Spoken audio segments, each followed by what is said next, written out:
시청자 여러분 안녕하십니까? 김종인 비대위원장이 어제 광주를 찾아가서 5.18 묘역에서 사과문을 읽고 그리고 저녁에는 5.18 관련 단체장들과 만찬을 가졌습니다. 사과문을 읽을 때는 눈시울을 붉혔고 목이 맨 소리였습니다. 5.18 관련 단체장들과의 회동에서는 5.18 관련 세 가지 법 국회 통과에 협조하겠다는 뜻을 밝힌 것으로 알려지고 있습니다.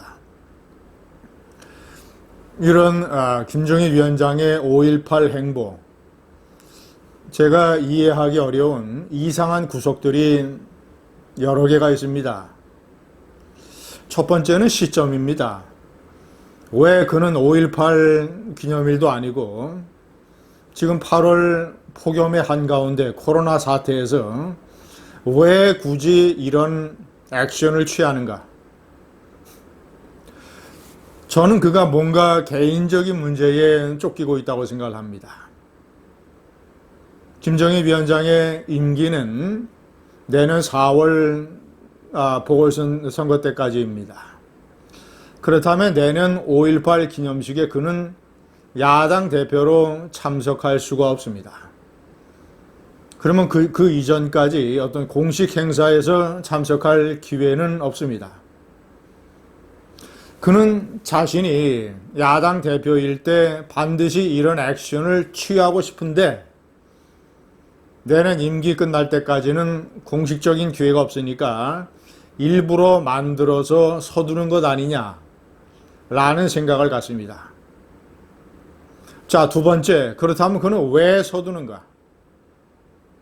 그는 공식적으로는 호남에서의 지지율 회복, 호남 민심 잡기, 미래통합당의 외연 넓히기, 중도층 확장, 이런 명분을 내놓고 있습니다. 그러나 저는 그의 마음속에는 또 다른 상당한 의도가 있는 것으로 판단합니다.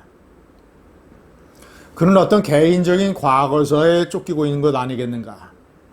제가 네 번째에 명기를 해놨습니다만은, 자, 그는 1980년 5.18 때 대학의 연구실에 있었습니다. 자, 그리고 나서 5.18 후에 전두환 장군이 만든 국가보위 비상대책위원회, 국보위, 이 국보위의 재무담당 전문위원으로 참여를 하게 됩니다. 자, 그리고 전두환 정권 때 전국구 의원 2번, 노태우 정권 때 1번, 그 이후에 민주당 세력 내에서 비례대표 의원 2번, 또한 5번의 전국구 비례대표 의원이라고 하는 기록을 가지고 있습니다. 자, 그는 민주당에서 비례대표 의원을 2번을 할 때 민주당의 정치 문화를 겪고 민주당 사람들과 소통하고 민주당 그룹 내에서 활동을 할 때 그는 자신의 5.18 관련 자신이 어떤 출세의 길을 걸은 것에 대해서 심리적인 많은 부담을 느끼고 있지 않았겠는가? 더군다나 그는 전라북도 출신입니다. 때문에 어떤 호남 5.18 문제에 관한 죄의식, 책임의식, 문제의식 이런 것들이 내내 그의 일생에 따라다녔다. 그는 정치적인 인생도 얼마 남지 않았지만 인간적인 물리적인 인생도 사실 얼마 남지 않았습니다. 그는 이번에 비대위원장이라는 자격을 통해서 개인적인 이런 죄의식, 책임의식을 떨쳐버리려고 한 것 아니겠는가? 그래서 사과문을 읽을 때도 그저 담담하게 읽는 게 아니라 눈시울이 붉어졌고 목이 메인 것 아니겠는가? 개인적인 정서와 감정이 상당 부분 연결되어 있는 것 아니겠는가?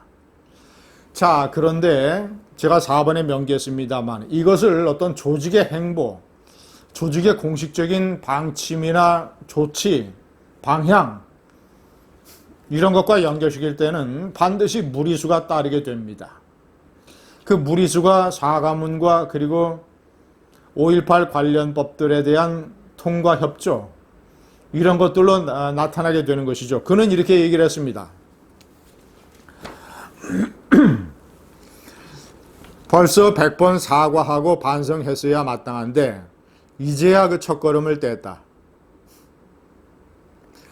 역사적 화해는 가해자의 통렬한 반성과 고백을 통해 이상적으로 완성될 수 있지만 권력자의 진심 어린 성찰을 마냥 기대할 수 없는 상황에서 제가 대표해서 이렇게 무릎을 꿇는다.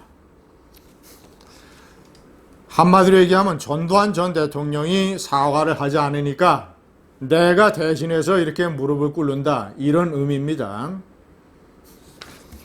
그는 부끄럽고 또 부끄럽고 죄송하고 또 죄송하다고 얘기했습니다. 제가 일본에 명기를 했지만 도대체 뭐가 그렇게 부끄러운가? 5.18 광주 사태를 광주 민주화 운동으로 명명하고 역사적으로 규정한 사람이 노태우 대통령입니다. 자, 그리고 5.18 특별법을 만들어서 5.18이 초래된 그 신군부의 여러 가지 액션을 내란 행위로 규정을 한 게 김영삼 대통령 정부입니다. 김영삼 대통령은 5.18 묘역을 조성을 했습니다.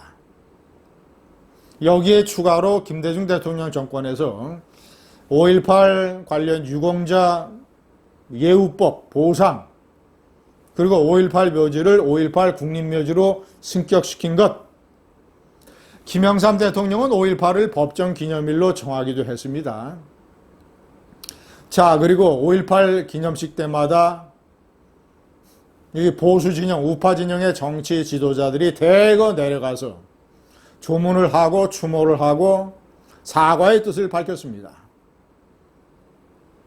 1970년대 빌리 브란트가 나치 홀로코스트 희생자들, 그리고 2차 세전의 희생자들에게 사과한 것, 무릎 꿇고 비 오는 날씨에. 자, 그리고 독일에서 홀로코스트 법을 제정을 해서 나치의 유대인 학살을 부인하거나 미화하는 이런 행동을 처벌하는 것, 이것과 5.18은 문제가 많이 다릅니다.